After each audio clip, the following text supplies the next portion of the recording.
So what I'm going to claim essentially that what is new in degrowth is not interesting, which is this idea of stopping growth all across the world. And what is interesting in degrowth is not new. A lot of the policy proposals that are there have been endorsed for many times. Hello, everyone, and welcome to another episode of In Plain English. I am your host, Jamie Moffa, and today we are going to be talking about degrowth. Specifically, we're going to be talking about the paper, The Environment and Directed Technical Change by Darren Asimoglu et al. We will also be talking about a more colloquial and less technical collection of blog posts about degrowth featuring anti-degrowth economist Branko Milanovic and pro-degrowth, I think, environmental economist Jason Hickel. So, with all that out of the way, our expert for this episode is Alejandro Gonzalez. Can you introduce yourself? Thank you very much, Jamie, for those kind words. I'm Alejandro Gonzalez. I'm a third-year PhD student at the University of Washington, St. Louis. I am formerly from Chile in South America. I've been in the United States for 4 years. And my topics of research are on growth and business cycles.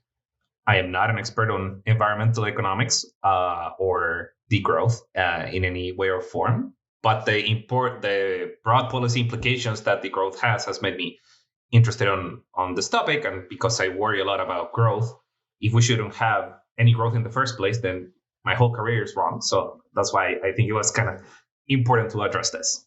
This is perhaps your conflict of interest statement. And then our guests for this episode are William Lima and Evelyn Fraser. So welcome to the podcast. And can you each introduce yourself? Sure. I'll go first. I'm William Lima. I have a PhD in mathematics.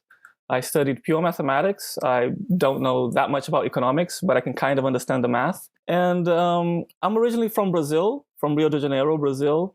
And I've been here in St. Louis, I believe, for like almost 3 years. And I was really interested in this topic because I'm really interested in sort of consumerism and its impact on the individual. And degrowth sort of tackles that a little bit on that side, on the side of the individual as well. I'm Evelyn Fraser. I am a friend of Jamie's. I am a run-of-the-mill accountant student, and I have a hobby interest in learning about economics, and I just really love the concept of trying to figure out how to get a massive group of very complex humans to, cooperate and work together, or, to devise a system that makes it so that we can all have, quality of life, even though we're all so different and we have different goals and values and things like that. I really think that that's a very interesting and complex puzzle. And I love thinking about that and learning about it. So I am very excited to be somebody who does not know what they're talking about on this podcast. Absolutely. I think this is going to be a great discussion. I am so excited for it. And I think that it would maybe help to frame the discussion. So if Alejandro, you could talk about like zooming way out before we get into the weeds, like what is the central issue? Like, why are we talking about degrowth? Why have some people proposed it? What is like the rationale behind doing this? Sure. As its name implies, degrowth, or what we will be calling degrowth, and I explain why so we're going to designate a specific interpretation of it, is a set of specific policy ideas that come in either a strong or a weak form. On its strong form is the idea that we should stop economic growth all across the globe right now. And economic growth means, in practical terms, an increase in the amount of GDP per capita that the world is experiencing, right? For those of you who don't know, GDP, gross domestic product, is it's a measure of all the goods and services that are traded that the economy produces every single year. All right. So when you see in the newspapers discussion of growth went up or down, they're talking about this flow of productions and service went up or down. So that's the strong version of degrowth. We stopped GDP growth all across the globe immediately. And the weak version of degrowth is we recognize, and we're going to get into the weeds of this later, that in the global south or in many poor and developing countries, standards of living are so low that they should be allowed to catch up to the level of GDP that in Western countries is already established. And hence, it should be developed countries, meaning the United States, Canada, Western Europe, Japan, right?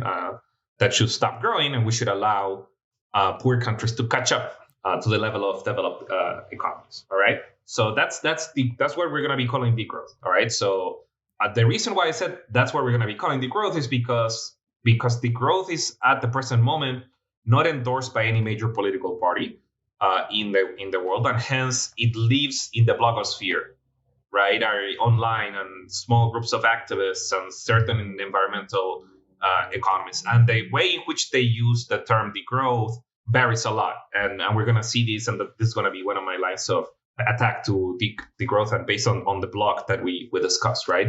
So what I would and we will see in our discussion that sometimes people include other things in degrowth that have been staple of standard socialist policies for many, many years. For example, a reduction in working hours, or for example, socially planifying essential certain important sectors like health, right, or education, as opposed to targeting yachts and jewelry, right? So that is not new. That has been on the social. That has been, if you open up literally the Gotha program, the first socially program written ever at the beginning of the 19th century, those policies are there. So what I'm going to claim essentially that what is new in degrowth is not interesting, which is this idea of stopping growth all across the world. And what is interesting in degrowth is not new. So a lot of the policy proposals that are there have been endorsed for many times. Now I was going to ask, or I guess maybe bring in the why. So it may seem obvious, but my understanding is that why this is being proposed is that we are rapidly approaching climate catastrophe, and at our current levels of consumption and our current levels of fossil fuel use, etc., this is not sustainable for the global environment. And so something must be done to sort of course correct. And one proposal is degrowth. That has gained some traction in the left recently. The case I'm going to make against degrowth is that, catching on your points, that degrowth makes a wrong diagnostic, right? So the necessary of why we need degrowth is either based on one or two arguments. One is, it's a catchphrase, a slogan that says infinite growth on finite resources is not possible. So that's something that people throw around a lot.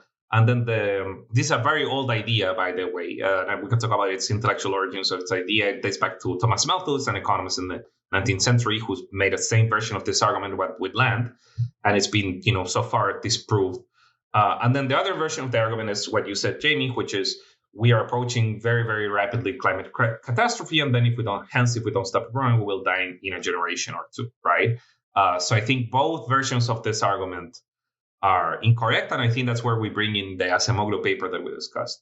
However, besides that wrong diagnostic, what I'm going to argue is that the policy consequences of the policy proposals of degrowth, specifically stopping degrowth, would have disastrous consequences for the vast majority of workers in the world.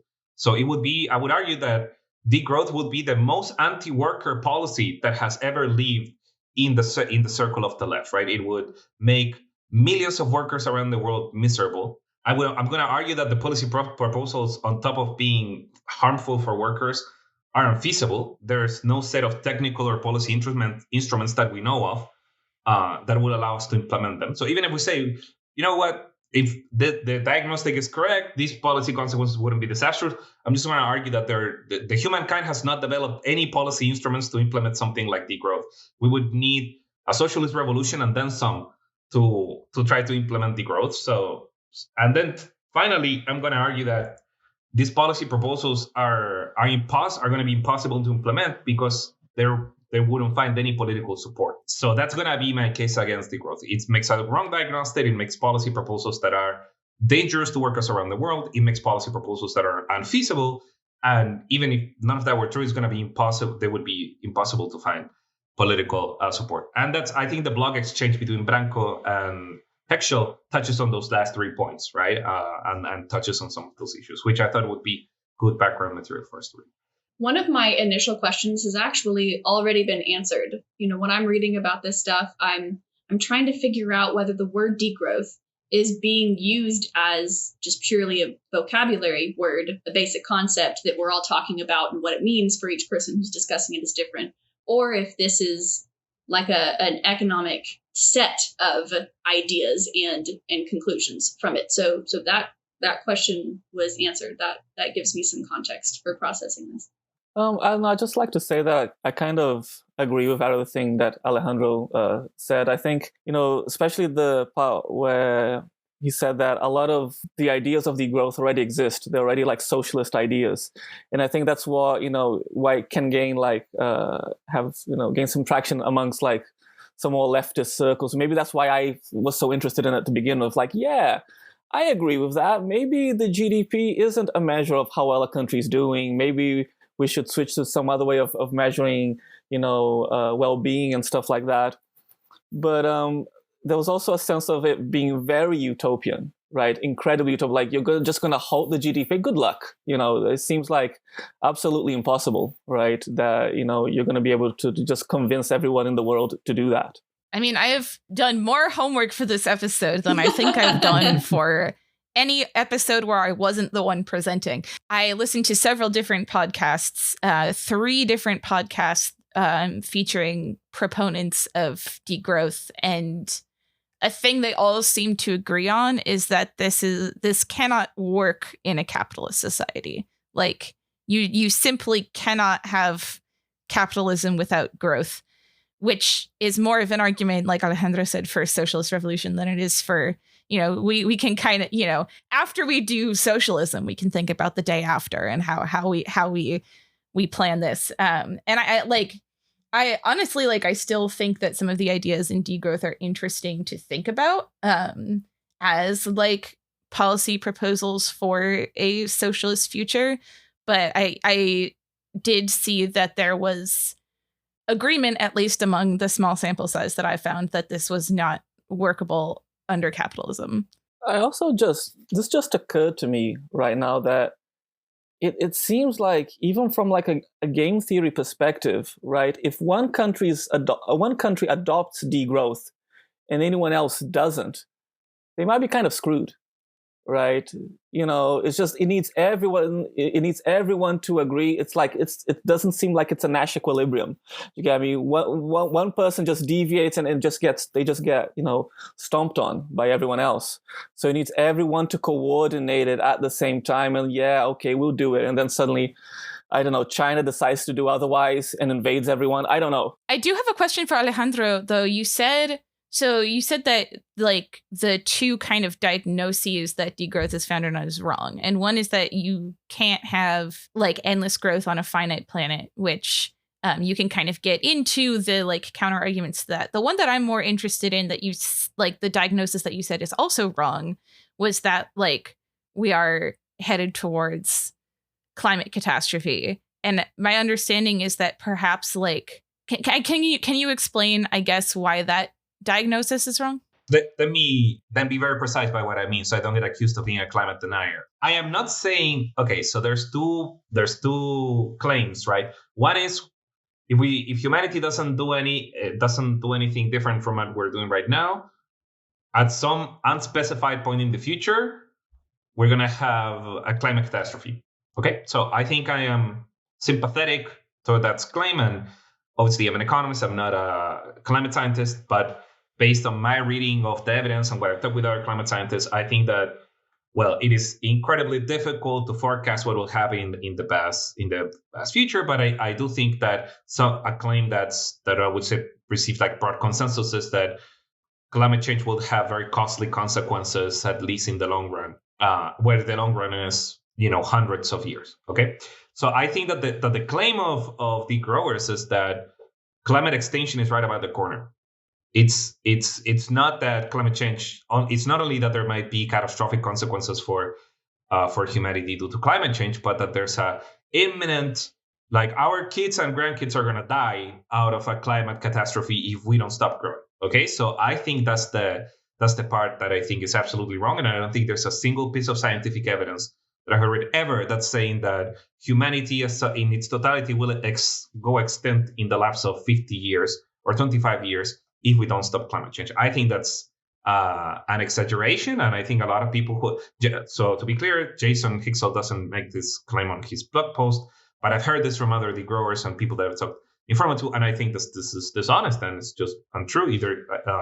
So I guess that why do I say that diagnosis is wrong is because I do think that we have, this is a fancy word economists use, right? We have some policy space. So we have some space to figure out what is the most appropriate response to climate change that will both minimize or mitigate the consequences of climate change, while also not decreasing standards of living or not being as costly to humankind. The more time we don't do anything, and also to be super clear, I don't think that we're not doing enough, and I think that we need urgent action to change the current course of climate change. So the more time we take, I think the more likely it is that we're going to have to contemplate more radical proposals, and I would be even open to a slowing down of, cutting 1% of GDP growth of the West on the US, which I think that's something actually you could be able to do as opposed to halting growth totally in all the world.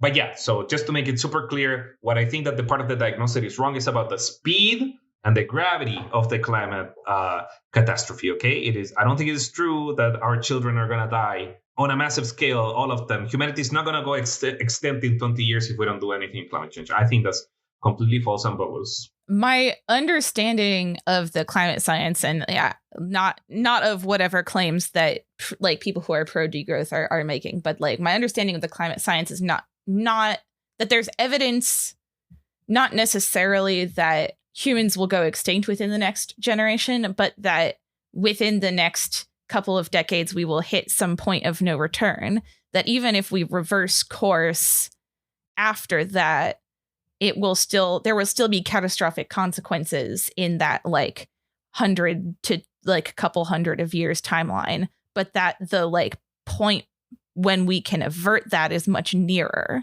So I think that this is where, and this it's going to sound cold, right? But this is a difficult policy question, so we have to make cold assessments. What does it mean to have catastrophic consequences versus what would degrowth actually impose, right? So just to make a comparison, all right? So and this is a point we can get on later, and this relates to my second point, which is degrowth would have disastrous consequences for the vast majority of workers, right? So suppose that we take strong degrowth at face value, and we stop GDP growth right now for everyone in the world, right? That would mean that we're condemning, based on current calculations of poverty statistics around the world, that we're condemning 15% of the world to earn $2 per day and 25% of the world to earn $2.5 per day, right?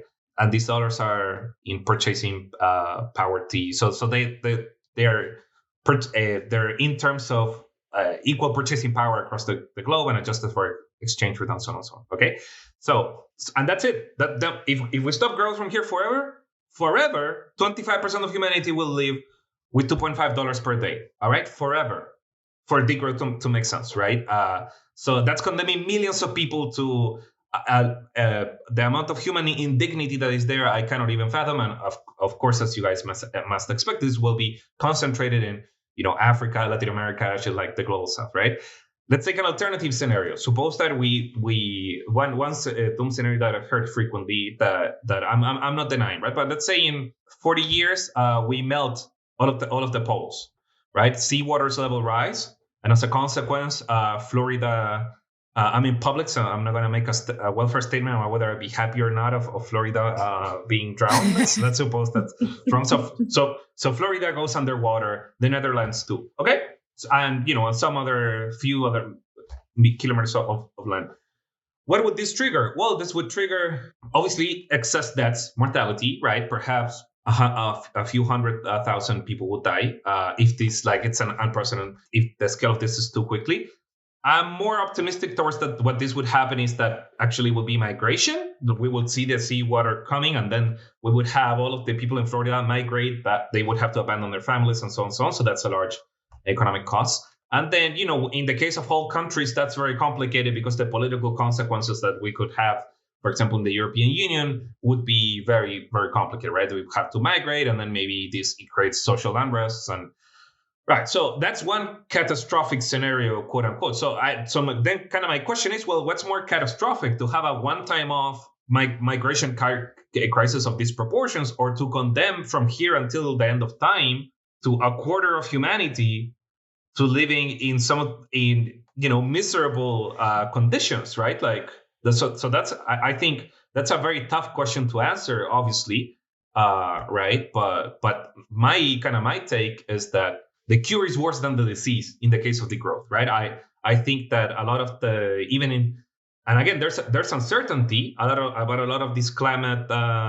Like I've never heard a climate scientist says, no, with certainty we will reach this tipping point where everyone die. No, it says, well, we have a lot of uncertainty. There's a possibility that if we go over this, like, right. But I'm saying that if we compare that with scenario where we certainly impose degrowth on a lot of people, I think that the degrowth has the more catastrophic consequences.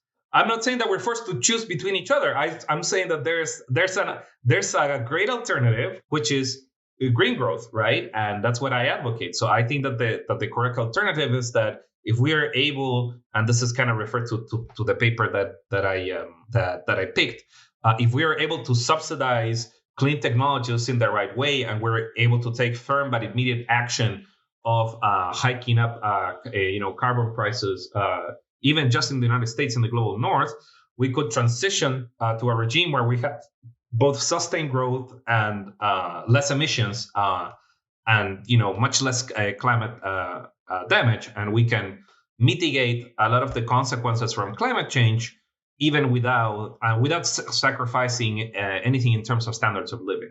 And I think that's a much more attractive policy proposal than degrowth. Yeah, I found the paper very how can I say made me sleep slightly better at night, thinking like science will find a way. It's all good. I don't need to worry about this. Just technology will solve it. But like Jason Hickel, he posted a bunch of references that say that green growth is not feasible, right? What do you think about that? I'm not really familiar with his objections. If I can jump in, because I did homework. So So first of all, if I can say, so like Alejandro was talking about the strong situation of degrowth in this comparison. There's also the like weak form of degrowth, which is like the global south is allowed to continue to develop, and either GDP in the global north is held constant, or there is like degrowth in the global north. This would be a different scenario to get into that I think more degrowth proponents would support than the strong version of degrowth. But on the current topic, the arguments that I heard in the podcast that I listened to about degrowth that are why green growth is not feasible is that you still any growth requires resource consumption, and resource consumption requires resource extraction. And this was kind of one of the questions I had about the paper too, is that like green energy, obviously much better than fossil fuels, obviously much cleaner, obviously much better for the environment, but it still requires resource extraction. It requires mining lithium for batteries. It requires, mining and creating all of these chemicals and polymers to, make the windmills. And it requires, developing all of these solar panels, which require lots of rare earth metals. And it's still extractive. And so the argument of why green growth can't happen is that you can't totally decouple growth from extraction. And even if you approach a point at which the earth cannot support the amount of growth that's happening anymore much slower, you will still approach it because you still need to extract in order to grow. This was my understanding, and let me know if that made sense, because it's a very lay person's understanding of this. No, I think that's you put it in excellent. I can see where you're the host of this podcast. You put that in a lay person's term. So let me reply to that. So and this is related to the paper where it addresses specifically this concern. So the essential idea is to have GDP, right? To have anything that we want to consume in terms of goods and services as a society, be it tables and computers and chairs, or cars, medical services and teachers. We need to use inputs to produce them, right? And obviously we use a lot of inputs. So some of these inputs are, they're human labor, obviously, the most important human input of all. There's also other intermediate goods that are produced elsewhere. And then there's, some natural resources that are either renewable or non-renewable, right? Think about, we make a list with all the inputs in production, right?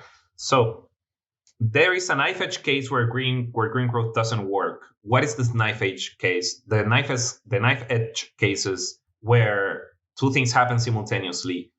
One is where the non-renewable input is essential for production. So that means that you can't go without it. So that means that it's essential for production. It means that it's impossible to substitute.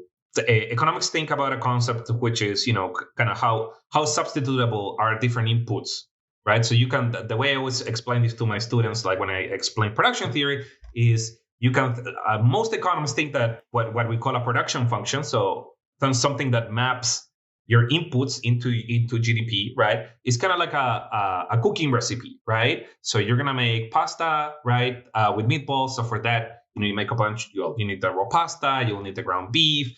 You will need kind of the eggs and so on and so on.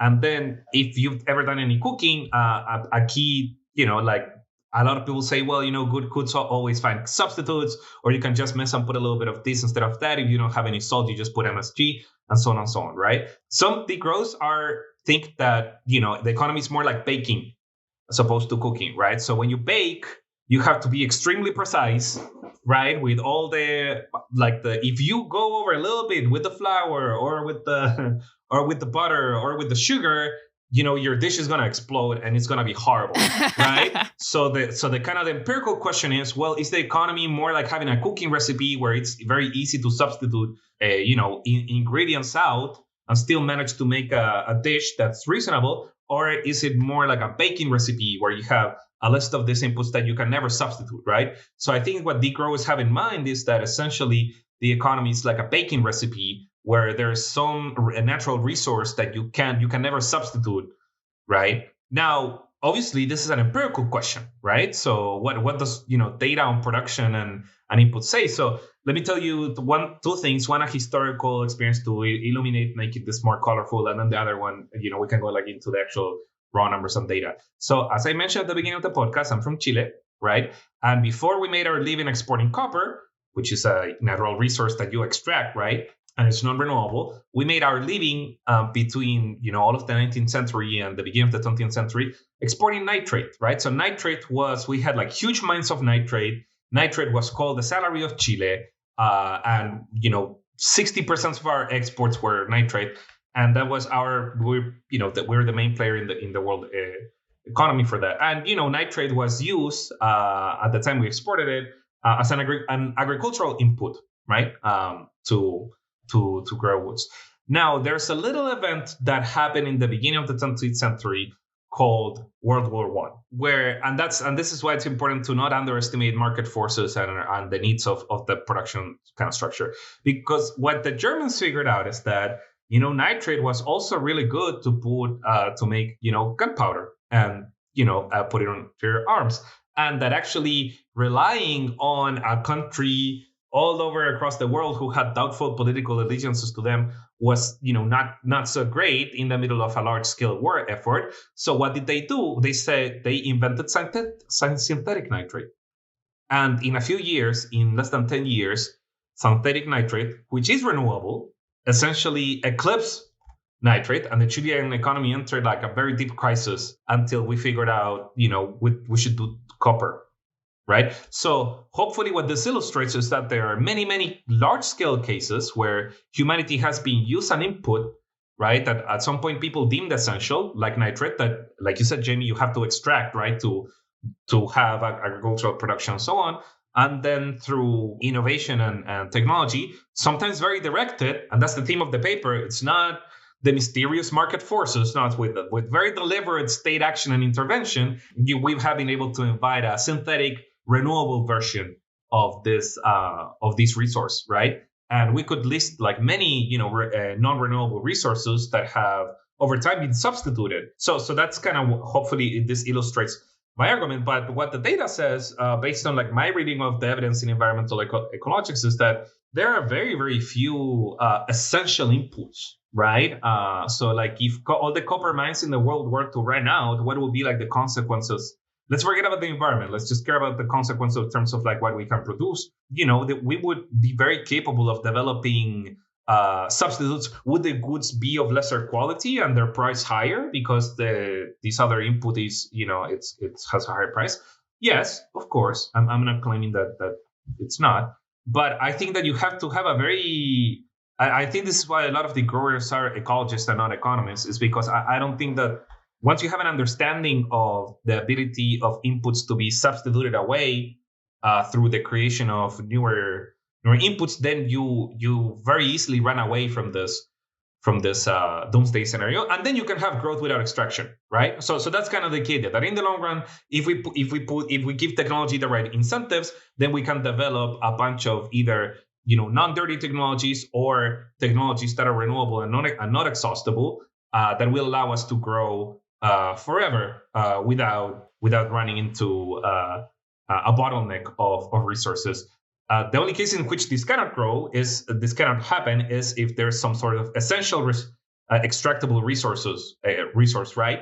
That we always need to produce kind of everything, and we can never substitute away. And I'm not convinced that that's the case. I don't think we have a single piece of empirical evidence that's the case. I just want to sum up in how I'm processing this in my brain to make sure that I'm like tracking right.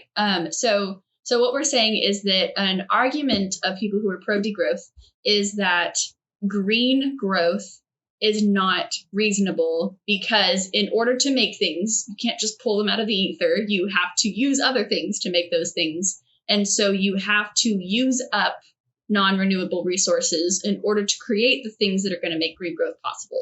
And so this is why they don't think that is, an accessible avenue. And what you're saying is that the ingredients to make all of the green technology is not set in stone.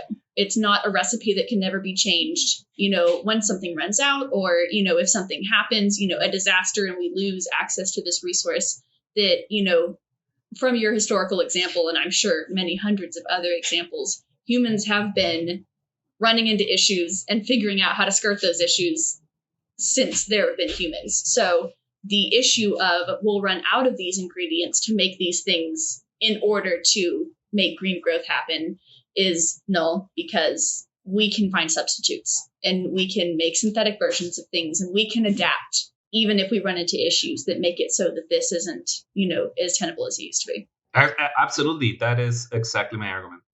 Okay. And so, my question was about a term that I found in Acemoglu's paper, which I think is what refers to what you're talking about, which is elasticity of substitution. Yeah. Is that kind of what you're talking about? Exactly. So in technical non-layman's terms, the elasticity of substitution refers to, kind of how much an input A varies in percentage terms when you vary input B, conditional on keeping the level of output the same, right? So the thought experiment is like, what percentage of salt should I put in if I take out 1 percentage point of MSG to keep having my fried rice be delicious, right? So that's kind of the thought experiment. So then there are two kind of polar cases. One is, zero. When the elasticity substitution is zero, then you're screwed, right? If you take out the MSG, then, your fried rice just will not be delicious and no amount of salt can. And that's like the essential input case, right? That's I think that's the case the growers have in mind. But that's a knife edge condition. If the elasticity of substitution is positive, it's not zero, then there always exists, and that's the point of it, this is the technical stuff, but there always exists a growth path, right, where you can transition into a green technology, kind of without sacrificing our welfare and well-being. Gotcha. So if I run out of milk, half and half is highly elastic. I can just water it down, and that's all good. Exactly. Yeah. So that's the idea. I think that maybe some people who are, arguing for, green growth isn't possible because of these reasons are underestimating human ingenuity and underestimating how, if we really want a cake, we'll figure out how to do it. Yeah, no, I agree with you, Evelyn. Let me just say one thing, which is I think another interesting point of the paper, because one would say, well, how do we know that we will make the right innovations, right? The right substitutions, right? How do we know that we will? Are there any forces, societal forces, that will push us towards creating inputs that are renewable and substitute out inputs that are not renewable or exhaustible resources, right? So and this is like the kind of right wing response to climate change, which will be, well, the market will take care of it, and how? Well, the argument is as follows: if you, as the exhaustible resources become more and more scarce, their price will go up, right? Because there will be equal or greater demand for these exhaustible resources, but there are each time less and less amounts of them available in nature. So as the prices go up, this sends the right signals to capitalists who use these inputs as intermediate inputs in their production, and say, whoa, now the price of copper has gone up 10 times in the past 10 years, and hence it would really pay off if we had someone in our R&D department to figure out a synthetic input that doesn't use copper, because then it would save us a lot of money, right? So then the argument goes, the free market, if it internalizes the price signals correctly, we would just always create the renewable resources, and we would kind of automatically face off climate change. Now, I think this argument, there's certainly evidence that capitalists try to maximize their profits, and hence they try to cheapen out their labor inputs. But I also think, one, as I just mentioned in the case of Chile, there are many cases where we develop synthetic versions or renewable versions of inputs, not based on market mechanisms, but based on state action. And then two, and this is a point of Acemoglu's paper, is that the speed at which the market substitutes could be low enough, right? That while the market is finding a clean technology, we are polluting more than what is socially desirable, and the climate consequences are more than what is socially desirable. And that's actually Acemoglu's argument. So Acemoglu's argument says something along the lines of, everyone uses carbon, so there's a market size effect, right? Like everybody demands carbon, so there are a lot of incentives to create intermediate inputs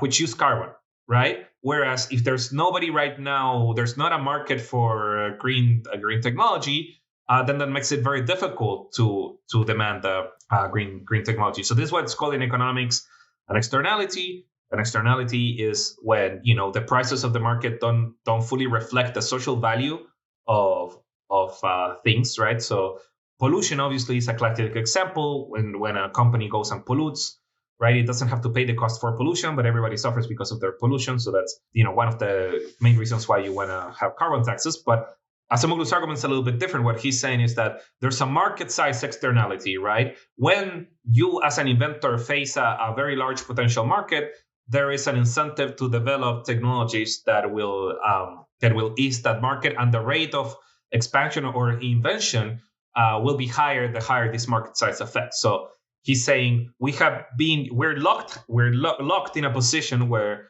we have been developing dirty technologies using carbon, because that's what the market size for that is so big. And that's why we need subsidies and we need a push for clean technology to come in, because if not, the market will take a long, long time, right? This market side effects will offset the tendency of the price of dirty technologies to rise due to the exhaustion of natural resources, right? And that's why we need to tax the shit out of carbon, and we need to subsidize clean energies, right, in an attempt to reach an ecological transition where we have subsidized kind of clean technologies at a rate higher enough that we can keep on green technical progress going. So his call is for immediate action, and he doesn't think that the market is going to resolve things by itself, right? He thinks that it needs the right incentives, and I very much agree with that. So yeah, but I don't know. Are you persuaded, Jamie, that the green growth is feasible, or do you have some sort of prior that there's always some sort of technology that we can't substitute away from? I think for me, I was trying to go through the thought experiment of like, okay, we've created a synthetic substitute. Like the materials for that still need, like you can go down and down, like you need materials for things, and we can sort of imagine a case where we, maximally substitute renewable materials for non-renewable materials. And it is difficult for me to imagine a case where we can fully substitute, like everything is renewable. We, take nothing that cannot be replaced and, do nothing that will pollute. And perhaps this is a failure of my imagination. But, I was gonna say as a rebuttal, well, go one step back. How do you make that synthetic nitrate? Go one step back. How do you make those inputs, et cetera? In my thinking, you can't just say like, oh, we can substitute something that is, renewable or not extracted from something that is extracted, because you need to produce the things that produce that. And you need to make that in a lab, which uses disposable things, which then maybe you can make things that are, biodegradable. So you dispose of your lab gown and it degrades. Well, then how do you make that? And where do you take the materials for that from? Right. But I think the claim is not that suddenly we will stop kind of using exhaustible or non-renewable resources altogether and, everything's going to be green. I think that the claim is that to keep your rate of growth, you can decrease the rate of extraction of natural resources if you're compensating the decrease in the rate of extraction by increasing the rate at which you create new technologies that require a lesser rate of extraction, right? So I think that's the argument. At least over a couple hundred of years, you can imagine a situation where that kind of goes on. I think that a key example with this is land, right? So a lot of the finite resources in an infinite plan goes back to, as I mentioned at the beginning, the work of Malthus, right? So Malthus was an English economist in the 19th century, which essentially said the following: said population growth is exponential, right? Meaning, it increased in a geometric fashion. It was the good old days when everyone wanted to have kids. Not right now. We would argue that that's not the case anymore. And then he said, well, but the rate of extraction of land is arithmetic, right? So you will put one more person, you extract one more bushel of grain, right? So he said, well, essentially we will go to a situation where overpopulation will saturate the demand for food, and agricultural production will not be able to keep up with population growth. And then he didn't think that, we were going to run out of land. He was more worried like everyone's going to die because of lack of food, and food prices are going to be high. And you do find there's a lot of evidence for this, like Malthusian cycles pre-industrial revolution, where when population growth too high, there were pressures on the prices of food, and population growth decreased. But after the industrial revolution, I think Malthus has been proven extremely wrong. Why? Because, and I think this goes back to your earlier point, Evelyn, that he underestimated human ingenuity and the ability to increase the productivity of agriculture. So if you plot every chart of like agricultural productivity versus the growth rate of population, agricultural productivity has gone through the roof. It has gone through the roof so much that the average amount of disposal of food in the United Kingdom is like 6 kilos of food per week.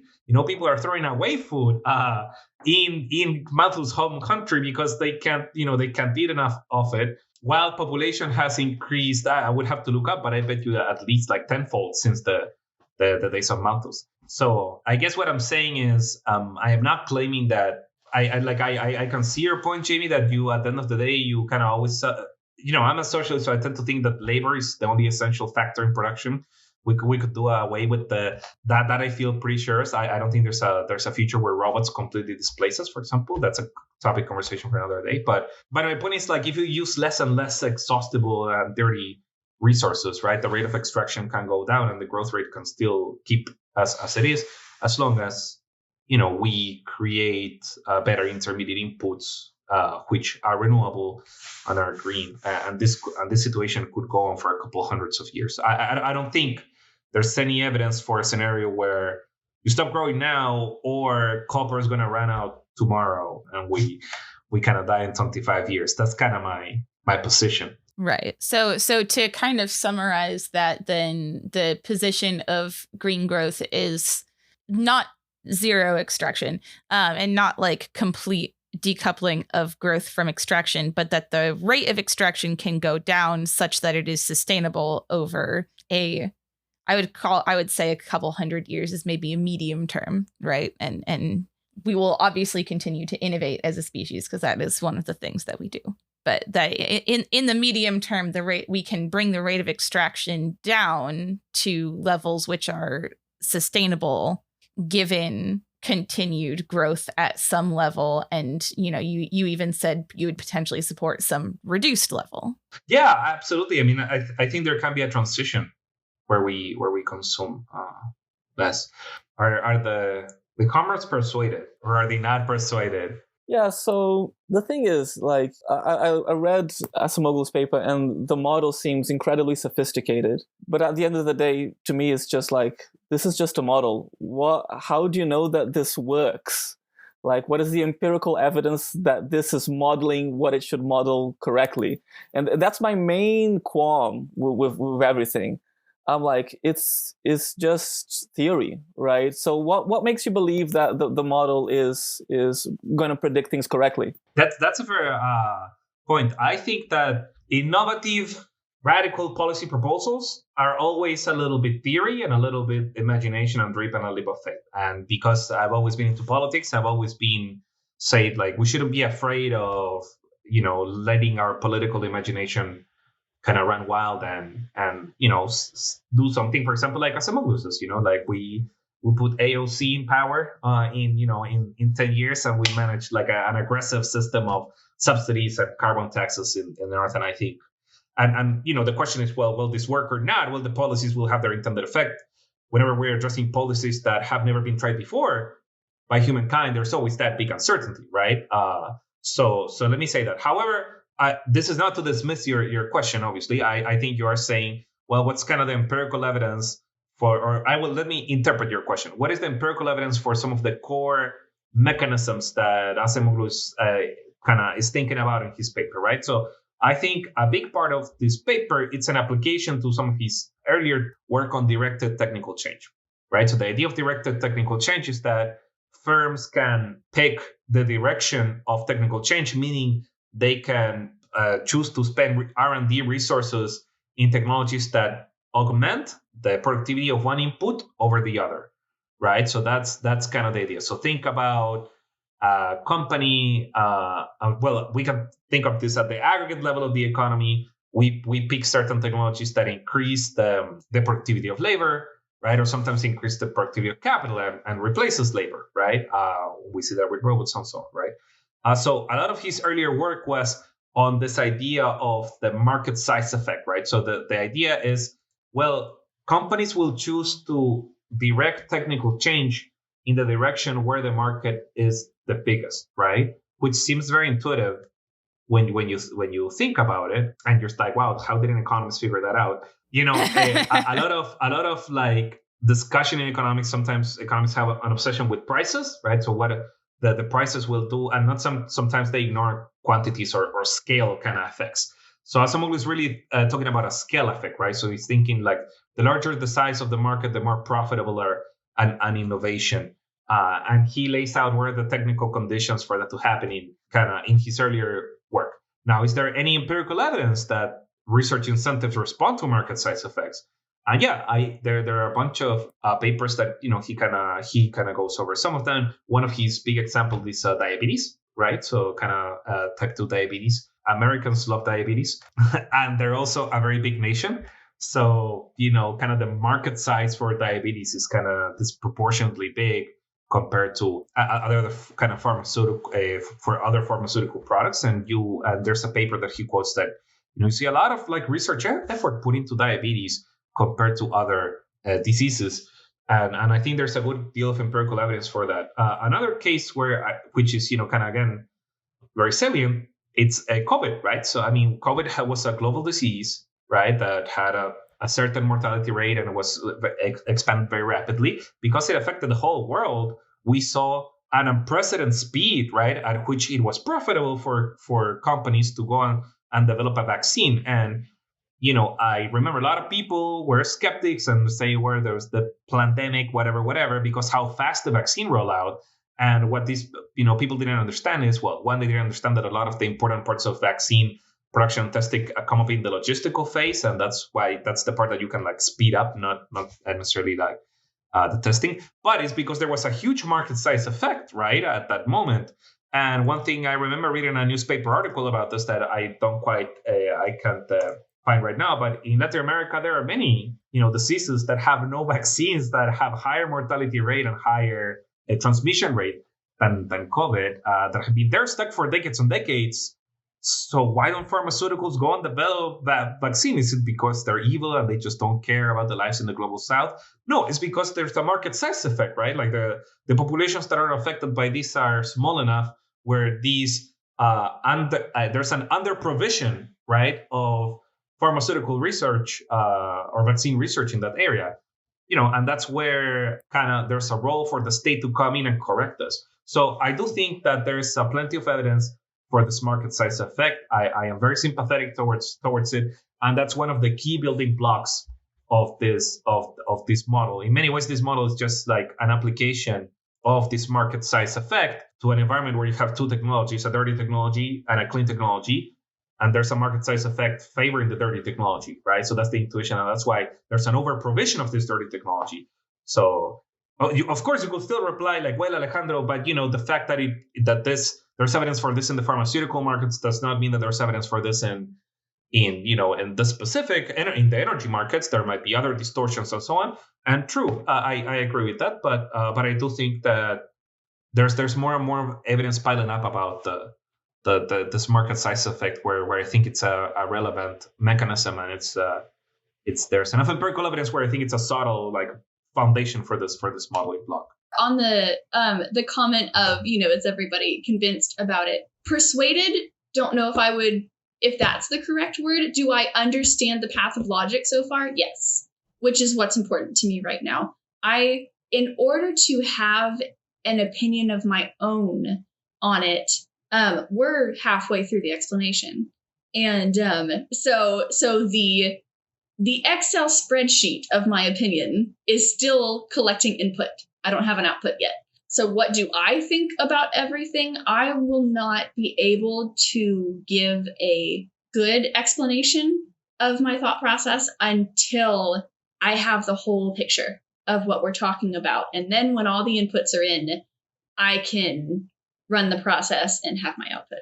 That's fair. That's completely fair. So to recap, we talked about the strong version of degrowth where it's like everyone stops growing, right? And then there's the sub version of degrowth where we allow people in the lesser parts of the world catch up, right, to the income of the developed nations. So what I want to say is that first that would actually entail quite a bit of growth in terms of global GDP. How much global GDP would have to rise? More or less 2.7 times. So that would be 170% growth over the span of, I don't know, like 25 years, maybe, that's being optimistic. So that's quite a bit. So if you really think that if we double GDP, right, so which means we keep growing at 2%, all the world keeps growing at 2% except for developed nations for like 25 years, then this is not a solution to your own diagnostic. But okay, let's suppose that this is somehow solves the issues. So, Branko kind of discusses some of these, puts kind of some numbers of this.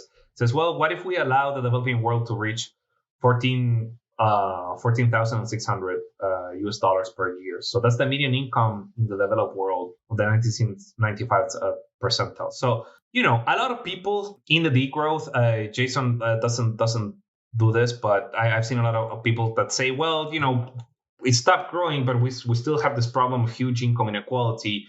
What if we do like a radical redistribution, right, of income? So then we kind of force everyone to get an income in the developing world of 14,600 USD dollars, right? And there's some mechanism that allows us to do that. Or even better yet, instead of having people in the poor countries grow, we transfer resources from the north to the south, right? So I just want to make two comments on that. One is that 14,600 is, as hopefully everyone here agrees, it's extremely low, right? Extremely low. Like our graduate student stipends, it's like 35K per year. We want to fight to get to 40K, right?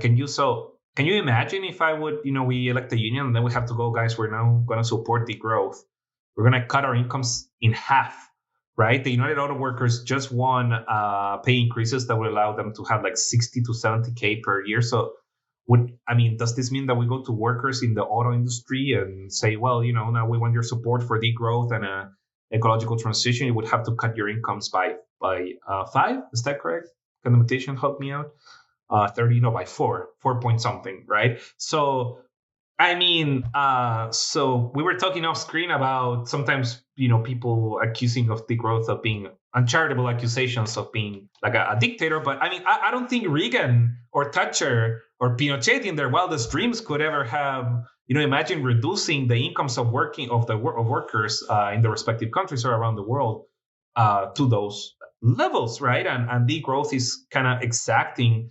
That's exactly what it claims to want to do if you want this radical redistribution. And that ties in of why I don't think there would be any political support for this, because it will be impossible to sell to workers and the popular classes around the developed world that they have to cut their income so much. So I found a counter argument in Hickel's posts here.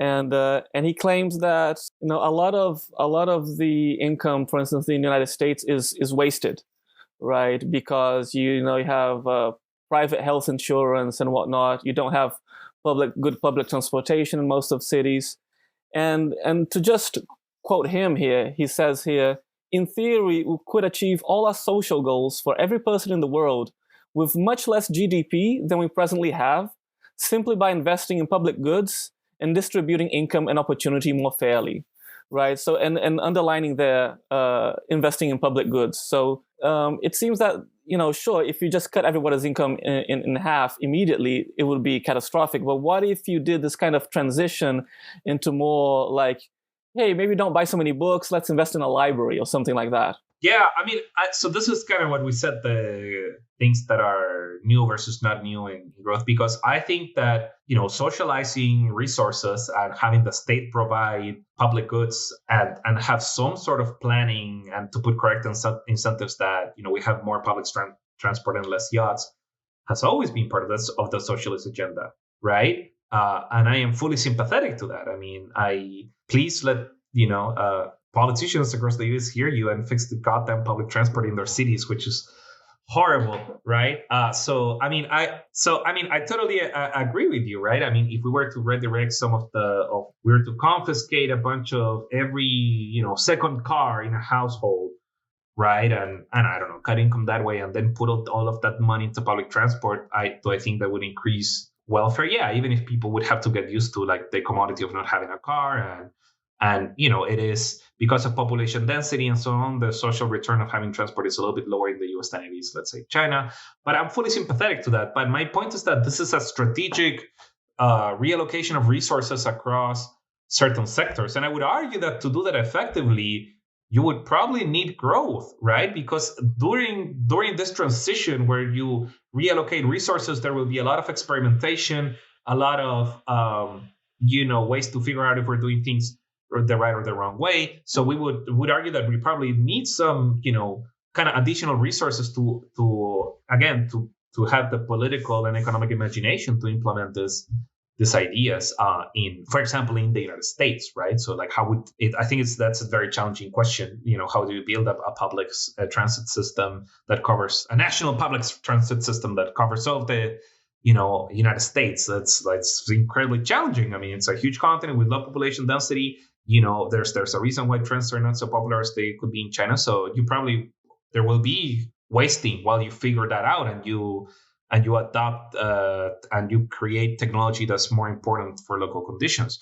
And doing that while you're growing versus degrowing seems better for me, unless you want the public to go kind of against you. I would say the targeted reallocation of resources, it's a problem of allocation of resources, not a problem of growth per se, right?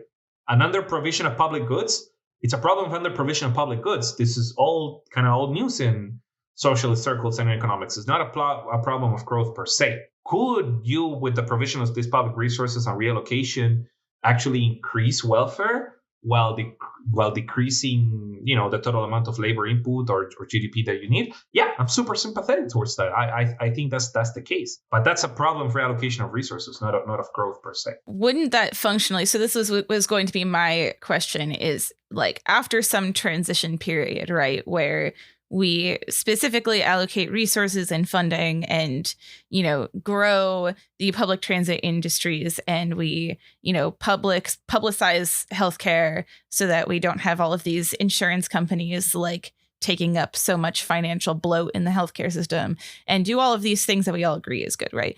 Ultimately, could that lead to a situation where we have, the same or higher welfare and lower GDP, and thus this would be degrowth, but just like after a period of like reallocation of resources and some growth in the meantime? Right. I mean, I don't think so. I mean, I think if the thought experiment, suppose that we have like a static economy, somehow we pause growth and we do all of these reallocations, right? And we have less GDP, more leisure time, and right? I think that's possible. But I think that the reallocation in terms of GDP wouldn't be that big. I mean, I think maybe it would be 5% lower or 10% lower, right? That's a kind of like a one-shot experiment, right? When we're talking about economic growth, we're talking about growing, for example, the current growth in the U.S. post-war period, 2.5%. That you would recover all of that in 4 years. If we think that the loss of GDP due to these reallocation channels is like 10%. Which I think is on the high end. So if you think about, we want to keep growing for 50 years, right? For 2 more generations, right? 2.5. Here, the mathematician can help me out of what's that to the power of 50. If we were to grow 2.5% for 50 years, if my back of the envelope calculations are right, we would, GDP would increase by a factor of 2.4, right? That's much more than I think any static losses from this reallocation of resources, right? Which I think could happen. But I also want to say that, maybe they could happen in the US, but could they happen in, which is notorious, and I hope I'm not insulting Evelyn or Jamie, which is like notoriously dysfunctional in the way it kind of funds public programs and in the size of its welfare state, right? But do we think the same about Norway? Do we think the same about France? Maybe the ability to redistribute. I mean, the Scandinavian countries already have the shortest working work week of the whole planet, and they already have a big welfare state that has a lot of social. How more do we think we could socialize, and how much less kind of working week could we have due to being an under provision of public goods and so on? I'm not entirely.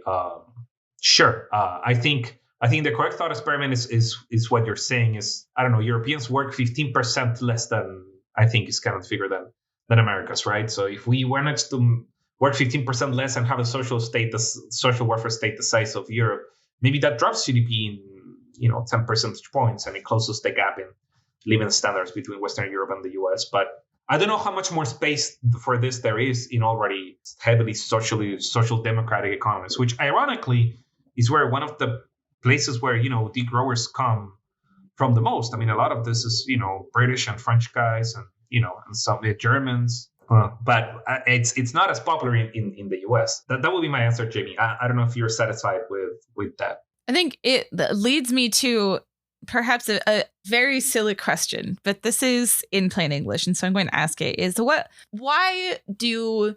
I'm leaving aside the case of the global south. I think it's quite obvious why we need to have growth in the global south. Why do we need growth? So I think that's a good question. And sometimes this is, so I think that the short answer for this, because we want to, and this is going to piss off William maybe, but hopefully I can defend this, which is, growth is, or GDP is useful to the extent that we consume it, right? So that would be to enjoy a higher consumption, right? So the first thing I want to say before I get, rocks thrown at me is that aggregate consumption in the U.S. composed of a lot of, components. It's not, when you say consumption, or sometimes you hear critics of consumerism, you're thinking, couldn't we be better off without the last, iPad, or the last, a person very close to me just gifted me this the latest Sony headphones for listening to music, which are fantastic. So like, couldn't you do it without that and buy, you know, a $20 headset? And I get that, but a lot of consumption also means bigger houses. It means having, you know, a garden, or, you know, it means have access to medical service. Even leaving aside the fact that, you know, that's actually one silent fact about the US, that a lot of people spend a lot of money in public health. It's not in public, but in health expenditures. And that's not because the health system in the United States is like the best across the board. It's because of social insurance and so on and so on. But growth is what allows us, you know, doctors to have better labs, right? And to have more medical personnel and so on and so on. You know, educational services, right? Like are also part of, from the point of view of national accounts, right? They're counted as consumption of kind of educational service. So I do think that, I don't know, I've always joined socialism because I thought socialism promises a life of abundance to the many as opposed to the few, right? So that life of abundance means and richness means, in some sense, consumption. Now, is growth or consumption the only index of like economic welfare that we could come up with? Definitely not. Of course not, right? Life expectancy, which is, you know, down in the US because of all these deaths of despair, is, you know, incredibly important.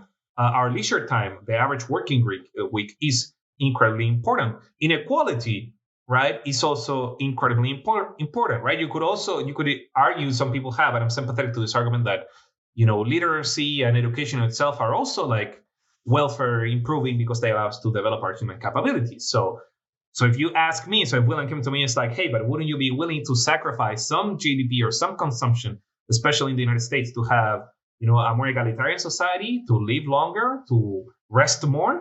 I would be 100% sympathetic for that. Absolutely. And I do think that, you know, we socialists can do a better job at putting the policy emphasis in those things. But I don't think that I also don't think it's socially desirable to grow zero. I mean, if we grow zero from here to the future, who knows, I mean, right now we see as a luxury things like the internet, or even going back, like, you know, telephones, or, you know, cars. But now they seem like essential, right? In terms of the amounts of costs that we save up to communicate with each other, to transport to other places, and so on. And these are a result in large part of economic growth, right? So I think more nuanced responses, that's why we think growth, because they're one important ingredient in increasing standards of living.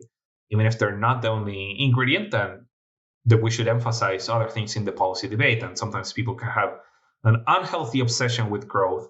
I'm totally sympathetic with that. But an unhealthy obsession with not growing is equally bad or worse, I think so. I agree 100% with that. I mean, there's like first world problems and developing world problems, right? And I think, you know, when you haven't have your basic human needs met, you know, because your economy is not sufficiently robust, that is a priority, you know.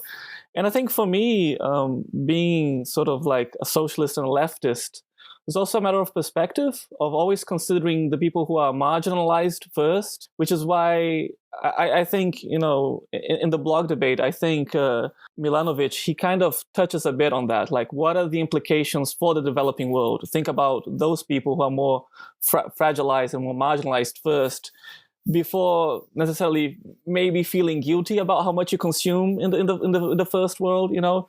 So I agree 100% that, you know, I think it's a bit of a non-linear problem. You know, you need some growth at a certain aspect, you know, in a certain point of your country's development, but then after a while it might become superfluous and redundant, you know.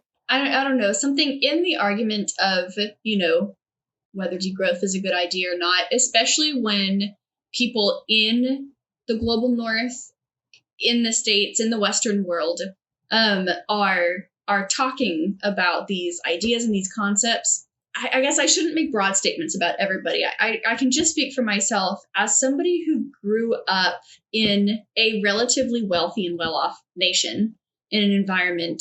You know, my family wasn't wealthy necessarily. We probably weren't even middle class. We grew up on the edge of the struggle to survive, but not like deep in the hole of the work that it would take to get to the point where all of your basic needs are met and you can think about things like ideas and art and, all of these things.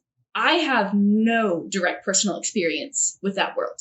So even though I know it exists, even though I can try to imagine what that might be like, having this discussion surrounded by people who are like me, who don't know what it feels like to be so deep in the survival debt of, really underdeveloped areas of the world where all of your energy that you can make every single day is spent on figuring out how you're going to make it to the next day. You don't have any more mental battery, a physical battery to think about how you're going to make the next 20, 30 years of your life efficient or successful or productive or any of these things. Your brain is just occupied in how am I going to live until tomorrow? How am I going to take care of the people that are important to me, my children, my family, my aging parents, all this kind of stuff. Because I don't have like direct proximity and I've never like watched these things unfold and I've never experienced them personally. I think that it's kind of a little bit similar to the concept of when we're talking about racism. I have never been a Black person. I've never been a minority. I can try to sympathize and try to think about what that might feel like, but I will never, ever have direct experience with that. And that's the same thing as, me as somebody who grew up in a wealthy nation trying to have a conversation about an economic idea that affects the entire world. I haven't lived anywhere in the global South. I don't understand viscerally what that is like. So, while I may be able to learn about it and think about it and develop an opinion of it, I think that my opinion on it matters less than an opinion of somebody who does have direct experience with that, I think is what I'm trying to get at. That's an important aspect to consider, is that if you're having this conversation from where I'm standing, it's only a very small facet of, everything that there is to process about this concept. You really need to, hear the opinions of other people, listen to other people that have lived very different experiences from you to get a more comprehensive picture to develop a better opinion about it. One of the podcasts I listened to for my homework was a podcast called The Fire These Times. So they did a podcast episode on the moral necessity of degrowth. There are 3 hosts, I believe, and they're all from the global South. One of them is from Lebanon, and I don't remember where the other 2 are from off the top of my head. So I think it would be interesting listening. I'll probably put it in the show notes, and I'll also send it directly to you all, because it would provide that perspective of like a pro-degrowth perspective of people who are currently living in the global South, and so who are making arguments that are like grounded in that lived experience. So I think that'll be interesting, at the very least. It's so hard to think of a wrap-up question for such a large topic. I think probably the best one would be to return to the question from a couple minutes ago, which is like, what do we think? Are we convinced? To what extent? What kinds of information would we need to like better come to an understanding of degrowth as a policy proposal and whether or not it's a good idea? I'm not entirely convinced. Like I said, I think most of the good ideas have been like just stolen from old school socialism, and I just like hearing people say it, but in terms of actual policy things like, stopping economic growth right now, I think that I'm not convinced that would work. That's feasible. That seems, I don't know. I'm not quite sure how to answer. I'm still processing everything. Let's just leave it at that. I think in like kind of an analogy for how I see, just learning about this is that, so if, climate consequences, economic inequality, and those issues are an illness, and the purpose of processing whether degrowth is a good idea or not is this going to fix the issues that we believe are happening? And it's like saying, okay, here's a person with a cold. Should they use more Sudafed or less Sudafed? It's how do you answer that question only given yes or no options? Is this a good idea? Is this a bad idea? Because there are thousands of other options of how we deal with this. And is the argument Sudafed or no Sudafed? Or is the argument, how do we deal with the cold the best way that we can with the resources that we have access to? So in hearing the pros and cons and the arguments of different people around this concept, I think some people have done a better job of focusing on the issue, and some people have kind of gotten lost in the, do you agree with this or don't agree with this one particular thing? In just, broadly, in thinking about this issue, the point of processing it is, we have issues. How do we fix them? Here's an aspect of that conversation. So what I think so far is that there are a lot of points that Alejandro has made that I 100% agree with. There are some points that, pro-degrowth arguments have made that I agree with. I think that the answer is a lot more complex than, is this a good idea or not a good idea? I think that just like the regular world, there are no simple answers. The reality is a giant matrix of interacting points in 3D space. And so processing the information in order to get the best answers that we can get is not a simple, yay, do this, don't do this. Yeah, I mean, I think putting it that way resonates with me. And I think what I was going to say is that, one thing that I did strongly come away from this reading and discussion with is that there are actually quite a few policy proposals that, pro-degrowth and anti-degrowth people agree upon. All of those, redistributive policy proposals, increasing public goods, all of these things seem to be points of agreement. And so, we can, to the best of our abilities and at the scales that we can all act on and influence, we can all move towards those policy proposals.